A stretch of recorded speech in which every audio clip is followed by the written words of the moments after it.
नमस्कार दोस्तों, स्वागत है आपका डेली करंट अफेयर्स में। दोस्तों, आज की वीडियो है 23 मार्च 2024 के महत्वपूर्ण करंट अफेयर के बारे में। तो चलिए दोस्तों, आज की वीडियो शुरू करते हैं। आज की वीडियो का क्वेश्चन नंबर 1 है, हाल ही में भारत सरकार द्वारा किस कृषि वस्तु को मूल्य स्थिरीकरण निधि प्राइज स्टेबलाइजेशन फंड पीएसएफ योजना के अंतर्गत शामिल किया गया? तो पीएसएफ योजना के अंतर्गत वीट एंड राइस इन दोनों को शामिल कर दिया गया है। तो सी ऑप्शन इसका सही जवाब है, ए और बी दोनों।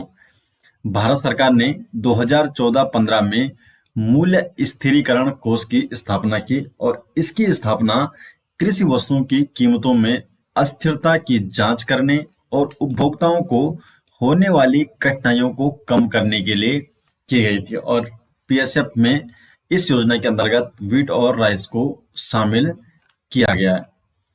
क्वेश्चन नंबर 2 है, federation of Indian export organisation के नए अध्यक्ष के रूप में किसे नियुक्त किया गया है? तो president of federation of Indian export organisation के नए अध्यक्ष के रूप में अश्विनी कुमार को नियुक्त किया गया है। तो अश्विनी कुमार को federation of India export organisation FIEO का नया अध्यक्ष नियुक्त किया गया है। क्वेश्चन नंबर 3 है, मार्च 2024 में भाषा नेट पोर्टल किसके द्वारा लॉन्च किया गया है?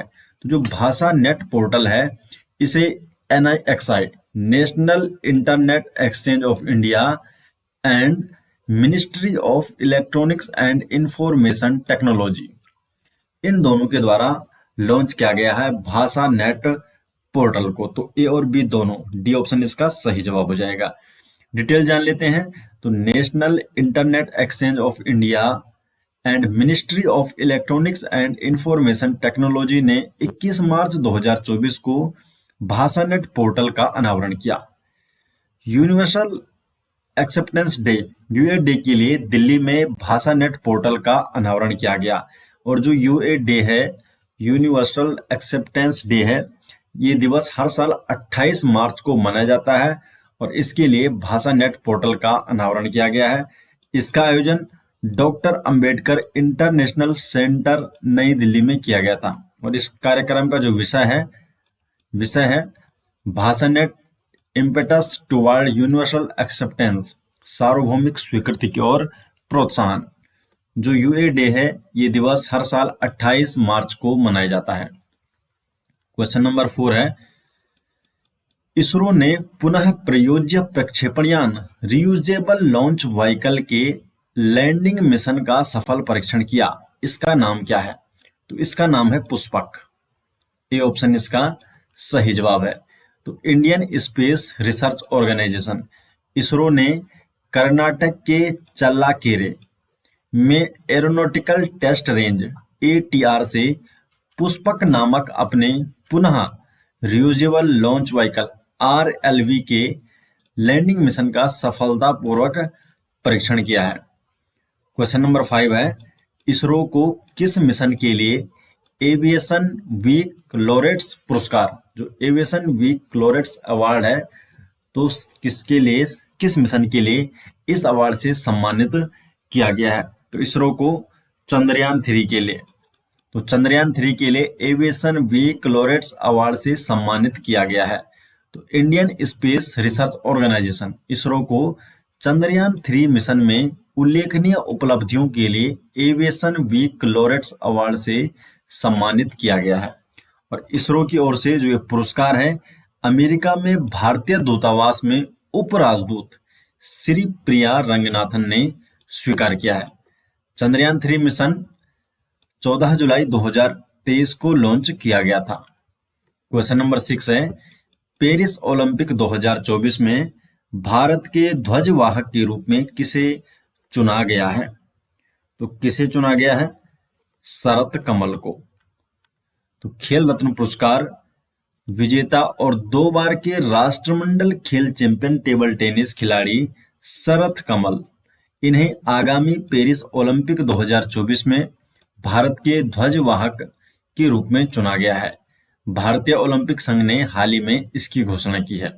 शरत कमल ओलंपिक में भारत के 19वें ध्वजवाहक होंगे?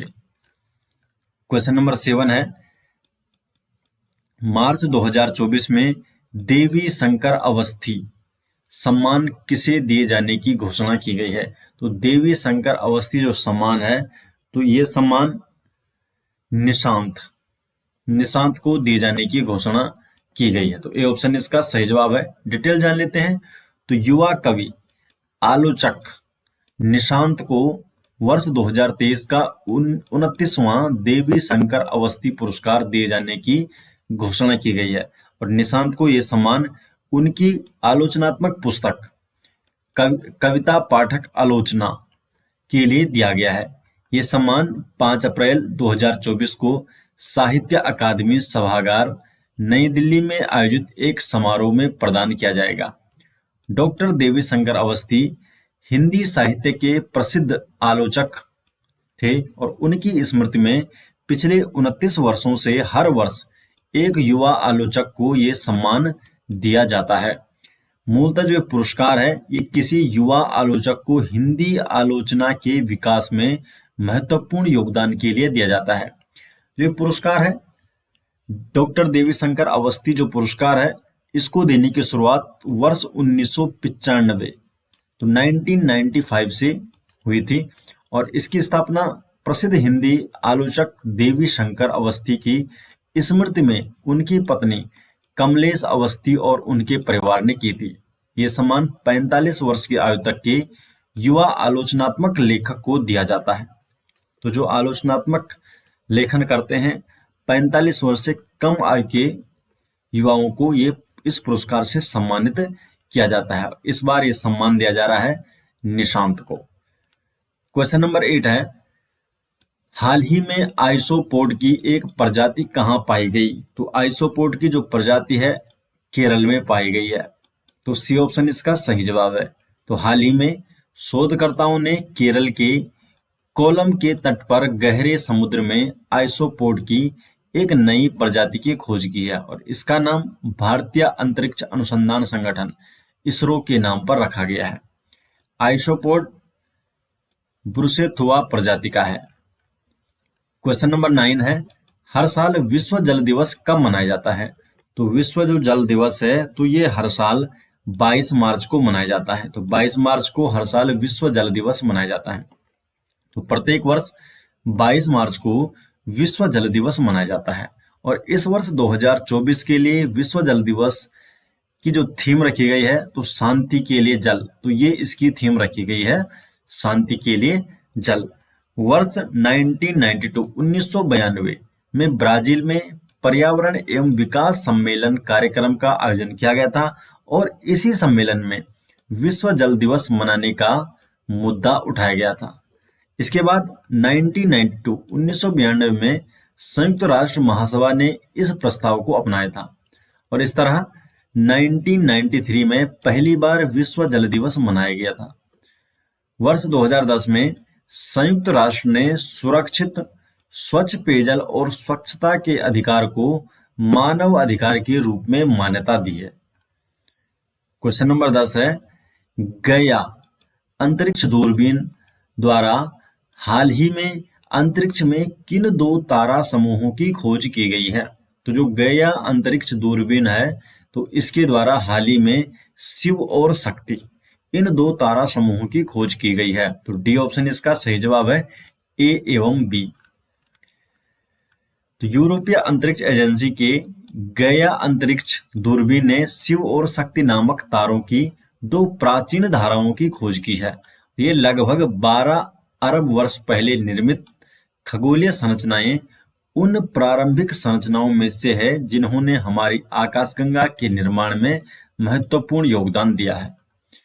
क्वेश्चन नंबर 11 है, हैती में फंसे भारतीयों को बचाने के लिए भारत सरकार द्वारा किए गए ऑपरेशन का कोड नाम क्या है? तो जो हैती में फंसे भारतीय हैं, तो इन्हें बचाने के लिए जो भारत सरकार का जो ऑपरेशन है, तो इसका जो कोड नाम है ये है ऑपरेशन इंद्रावती। तो ऑपरेशन इंद्रावती है कोड नेम। तो सी ऑप्शन इसका सही जवाब है। डिटेल जान लेते हैं। तो भारत ने कैरेबियाई देश हैती में फंसे अपने देश के नागरिकों को सुरक्षित निकालने के लिए एक ऑपरेशन शुरू किया है और इस ऑपरेशन का नाम दिया गया है इंद्रावती। तो इंद्रावती इस ऑपरेशन का नाम रखा गया है। इसके तहत हैती में मौजूद भारतीयों को पड़ोसी देश डोमिनिकन गणराज्य ले जाया जाएगा। भारत सरकार द्वारा कुछ अन्य जो महत्वपूर्ण ऑपरेशन किए गए उनके बारे में जान लेते हैं। ऑपरेशन अजय 2023 में किया गया था। इसे 2023 में फिलिस्तीन आतंकवादी समूह द्वारा हमास के इजराइल पर हमले के बाद इजराइल से भारतीयों को वापस लाने के लिए लॉन्च किया गया था ऑपरेशन अजय। ऑपरेशन कावेरी ये भी 2023 में लॉन्च किया गया था। भारतीय सशस्त्र बलों ने सूडान से भारतीय नागरिकों और विदेशी नागरिकों को निकालने के लिए ऑपरेशन कावेरी शुरू किया था। ऑपरेशन गंगा 2022 में रूस यूक्रेन युद्ध के दौरान पड़ोसी देशों में फंसे भारतीयों को वापस लाने के लिए ऑपरेशन गंगा शुरू किया गया था। ऑपरेशन देवी शक्ति 2021 अफगानिस्तान सरकार के पतन और तालिबान द्वारा काबुल पर जब कब्जा किया गया था तो इसके बाद भारतीय नागरिकों और विदेशी नागरिकों को अफगानिस्तान से निकालने के लिए भारतीय सशस्त्र बलों द्वारा ऑपरेशन देवी शक्ति शुरू किया था। इसके अलावा ऑपरेशन समुद्र सेतु इसे 2020 में शुरू किया था। कोरोना महामारी के दौरान विभिन्न देशों से भारतीयों को भारत वापस लाने के लिए शुरू किया गया था ऑपरेशन समुद्र सेतु 2020 में। तो ये कुछ महत्वपूर्ण ऑपरेशन थे जो भारतीय सेना द्वारा किया गया था। तो दोस्तों ये हो गए आज 23 मार्च 2024 के महत्वपूर्ण करंट अफेयर और ये सभी नोट्स आपको मिल जाएंगे हमारे एप्लीकेशन में, जिसका लिंक डिस्क्रिप्शन में दे दिया जाएगा, या आप डायरेक्टली गूगल पर भी सर्च कर सकते हैं jardhariclasses.com। इस वेबसाइट में डेली करंट अफेयर के सभी नोट्स देखने को मिल जाएंगे। तो मिलते हैं दोस्तों नेक्स्ट वीडियो के साथ, तब तक के लिए आपका बहुत बहुत धन्यवाद।